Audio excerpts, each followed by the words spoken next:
Hapa tunaondoka kwenye kifungu cha 18 capital A ambapo tumesoma kabisa na tumeelezea kabisa kifungu kidogo cha kwanza na kifungu kidogo pia cha pili. Sasa twende kwenye kifungu cha 18 capital B. Kifungu cha 18 capital B. Ambapo kifungu cha 18 sasa kinazungumzia nini? Kifungu cha 18 kinazungumzia matumizi ya nguvu kwenye kujilinda. Sio, mnipata? Kwa matumizi ya nguvu kwenye kujilinda. Aidha kujilinda mwenyewe kama tulivyosema katika kifungu cha 18 capital A kifungu kidogo cha kwanza kama tulivyosema, kwa maana yake kujilinda ndio kumlinda mtu au kulinda mali yako au kulinda mali ya mtu. Ndio. Kwa kifungu cha 18 capital B kifungu kidogo cha kwanza kinasema katika kutekeleza haki ya kujilinda au kumlinda mtu mwingine au kulinda mali, mtu atakuwa na haki ya kutumia nguvu inayofaa. Atakuwa na haki ya kutumia nguvu inayofaa. Kwa katika utekelezaji huo wa haki ya kujilinda, ya kumlinda mtu, ya kulinda mali yako au mali ya mtu, unatakiwa kutumia nguvu inayofaa. Je, hiyo nguvu inayofaa unaijua? Kwa Kiingereza wanasema reasonable force, nguvu inayofaa au nguvu inayokidhi mahitaji. Nguvu sahihi. Je, hiyo nguvu unaijua? Je, unajua hii sheria hii katika kifungu hiki cha 18 haijielezea nguvu inayofaa ni ipi, ila imesema nguvu inayofaa. Sasa tutajuaje hiyo nguvu inayofaa? Na kwa namna gani hiyo nguvu inafaa? Na tunaipimaje hiyo nguvu inafaa? Usio na wasiwasi. Tutajua kupitia kesi za mahakama kubwa au mahakama za juu ambazo zilikuwepo hapa Tanzania. Katika hukumu zake ambazo zimetoa, zimeelezea na zimetafsiri pia nguvu inayofaa ni ipi katika kesi zake ambazo zimeamua. Hizi ni kesi za mahakama juu, za juu kabisa. Na mahakama juu au za juu kabisa tunazungumzia ni mahakama kuu na mahakama ya rufani. Hizo kwa umaarufu wake tunaziita Court of Records. Yaani maana yake hukumu ambazo zitatoa hizo kesi, hizo mahakama za juu kabisa, maana yake inapaswa kila mtu na kila mahakama ya chini zifate hayo maamuzi. Kuhusu hukumu za hizo kesi ambazo zimezungumzia kuhusiana na nguvu inayofaa, usijali, tutazielezea. Kikubwa unahitajika wewe utufollow kwenye akaunti zetu za kijamii kwa jina la Legal and Society. Pia usisahau kusubscribe kwenye akaunti ya YouTube ili kupata maarifa zaidi na elimu zaidi kuhusiana na sheria. Pia kucomment na kushare ni vitu muhimu sana ambavyo vinahitajika ili kila mtu aweze kupata hayo elimu. Usitakiwe kukaa nayo elimu hiyo peke yako, lazima ushare kwa wengine ili wapate kunufaika na elimu hiyo, isije baadaye ikawaletea matatizo. Watu wanasema kizuri kula na mwenzio. Kwa hiyo wewe hiki kizuri ambacho unakipata hakikisha unashare kwa wengine ili waweze kukipata nayo. Na comment nyingi, kipi turekebishe, kipi tuzungumzie ambacho unaona ni cha muhimu kwenye jamii, kwa sababu sheria ina vitu vingi.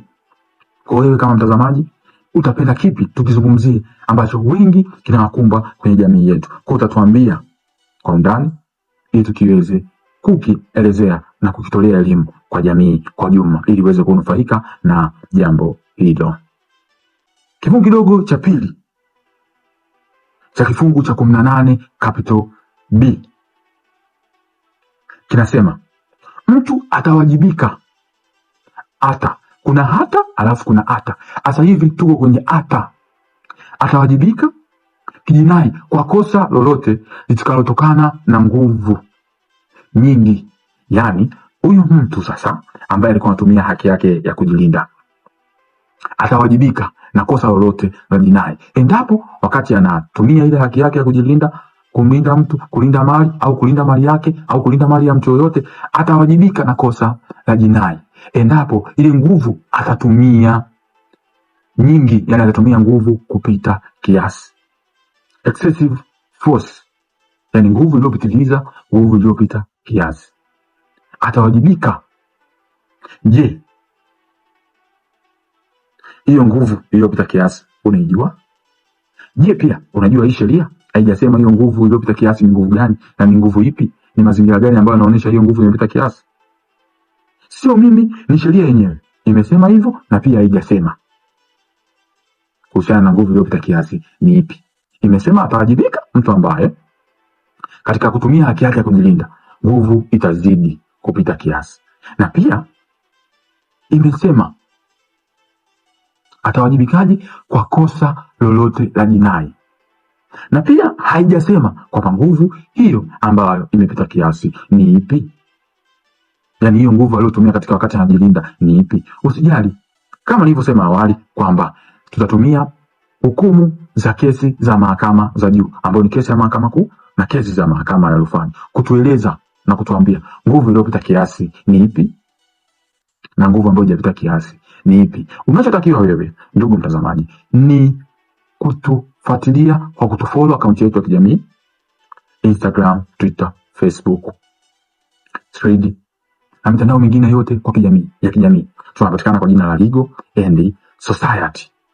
Pia usahau kwenda kwenye channel yetu ya YouTube ukasubscribe kule ili kupata maarifa zaidi, maana kule YouTube tunakuwa na vipande virefu vya elimu hii kuliko Instagram, Facebook, TikTok. Huku kunakuwa vipande vifupi, ila YouTube kunakuwa vipande virefu ambao utapata elimu vizuri na maarifa zaidi kuelewa huu muktadha wa elimu ya sheria.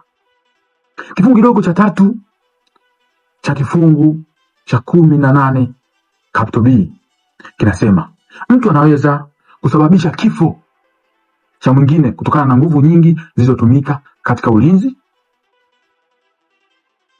atakuwa na hatia ya kuua bila kukusudia. Sijui umenipata hapo. Sio mimi, ni sheria. Sio mimi, ni sheria inasema hivyo. Usije kusema mimi ndio nimesema.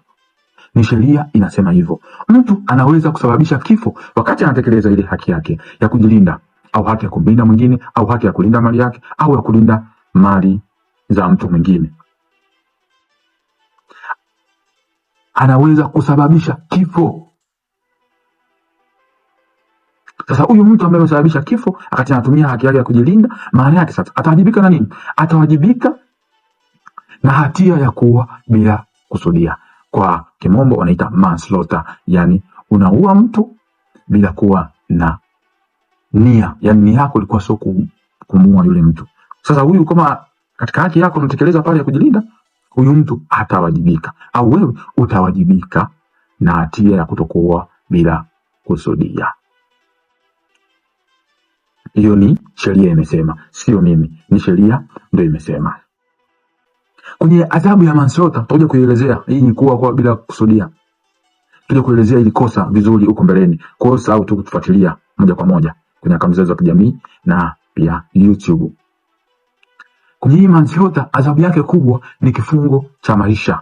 Lakini pia kwenye kosa hili la manslaughter, kutokana na mazingira ya tukio lilivyotokea, mahakama ina uwezo wa kuamua itamkuta na hatia yule mtu, lakini mahakama inaweza kaamua huyu mtu, je, tumfunge miaka mingapi? Aidha 2, 1, 3, 4 kutokana na hatia ilivyomkuta.